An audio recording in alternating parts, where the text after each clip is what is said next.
السلام علیکم ویئرز، میں مشتاق کرل اور ہمارا ایک سلسلہ چل رہا ہے میں انٹرنیشنل ریلیشنز میں پولیٹیکل سائنس اور LLB کا ایک اہم پیپر ہے انٹرنیشنل لا، جس کے مختلف آسپیکٹس پہ ہم بات کر رہے ہیں۔ تقریباً ویڈیوز اس کی کمپلیٹ ہو چکی ہیں۔ اگر آپ اس پیپر کی تیاری کرنا چاہتے ہیں تو ہماری انٹرنیشنل ریلیشنز میں پولیٹیکل سائنس یا LLB کی پلے لسٹ میں جائیں تو آپ کو تمام ویڈیوز مل جائیں گی۔ انہی ویڈیوز سے آپ کا پورا پیپر تیار ہو سکتا ہے۔ 13 سے 14 ٹاپکس ہیں، بیسک ٹاپکس ہیں۔ ان کو اگر آپ تیار کر لیتے ہیں تو آپ کا یہ پیپر تیار ہو جائے گا۔ MA اردو کے اسٹوڈنٹ MA اردو کی پلے لسٹ میں جا سکتے ہیں۔ ہمارا آج کا ٹاپک ہے international court of justice ICJ۔ تو اقوام متحدہ کے 6 جو مین آرگنز ہیں ان میں اگر دیکھا جائے تو یہ واحد آرگن ہے جس کا ہیڈ آفس یا جو کہہ سکتے ہیں کہ جو بنیادی طور پر یہ کورٹ جو ہے وہ نیو یارک میں موجود نہیں بلکہ نیدرلینڈ جس کو ہالینڈ بھی کہتے ہیں تو اس کا شہر ہے ہیگ، وہاں پر یہ موجود ہے۔ تو 1945 میں ہی یہ قائم ہو گئی تھی، کیونکہ اس کا مقصد اقوام متحدہ کے اندر آنے والے جتنے بھی ممالک ہیں ان کے ہاں جو ڈسپیوٹس ہوں گے ان کی سیٹلمنٹ کے لیے یہ کورٹ بنائی گئی تھی۔ تو مختلف اسٹیٹس کی جو سیٹلمنٹ، اس میں یاد رکھ لیں گے کہ کوئی non government organisation, non state actors یا کوئی NGOs قسم کے لوگ NGOs وغیرہ یہ اس کا سبجیکٹ میٹر نہیں ہے۔ یہ انٹرنیشنل کورٹ آف جسٹس میں نہیں جا سکتے اپنے ایشوز کے لیے۔ صرف اور صرف ڈائریکٹ اسٹیٹس جا سکتی ہیں اپنے کسی قسم کے جو بھی ڈسپیوٹس ہوں گے ان کی سیٹلمنٹ کے لیے۔ تو اس کورٹ کے ججز کی تعداد 15 ہیں جن کو مختلف روٹیشن کے تحت مختلف جو جنرل اسمبلی کے جو ممبران ہیں ممالک ہیں وہاں سے روٹیشن کے تحت لیا جاتا ہے۔ تو ان کی مدت جو ہوتی ہے وہ 9 سال تک ہوتی ہے۔ ایک جج کی جو مدت ہے وہ 9 سال تک ہے۔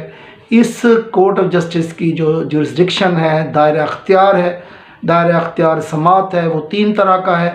ایک اس کا آبلیگیٹری اس کا جو جورسڈکشن ہے، ایک اس کی ایڈوائزری جورسڈکشن ہے اور ایک والنٹری جورسڈکشن ہے۔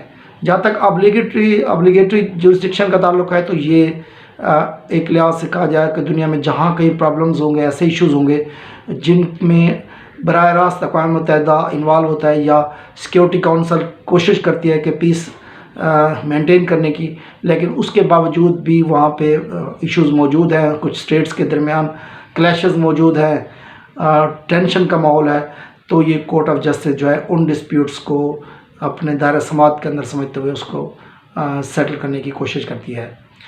جہاں تک ایڈوائزری اس کی جورسڈکشن کا تعلق ہے، یہ اپنے جو بھی آرگنز ہیں، باقی جتنے آرگنز ہیں UNO کے، اس میں جنرل اسمبلی ہوگی، سیکورٹی کونسل ہوگی، سوشل اینڈ اکنامک کونسل ہوگی یا ٹرسٹیشپ کونسل تو ختم ہوگی، ان تمام کو یہ ایڈوائز کرتی ہے مختلف ایشوز کے حوالے سے۔ جہاں کوئی ان کو ایڈوائز کی ضرورت ہوتی ہے کسی بھی ایشو کے حوالے سے تو یہ اپنی ایڈوائزری جورسڈکشن کے تحت اس کو ایڈوائز کرتی ہے تاکہ وہ معاملہ جو ہے وہ قانونی طریقے سے سیٹل ہو سکے۔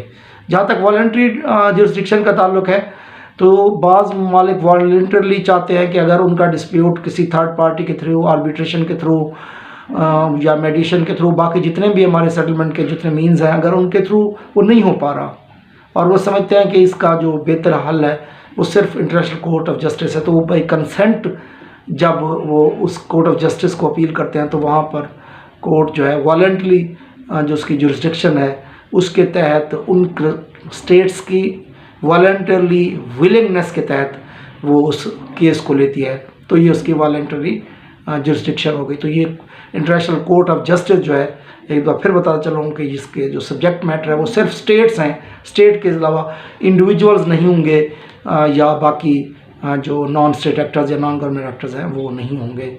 ویڈیو اچھی لگے تو ضرور شیئر کریں، چینل کو سبسکرائب کریں، اپنا دوستوں کا بہت خیال رکھیں۔ السلام۔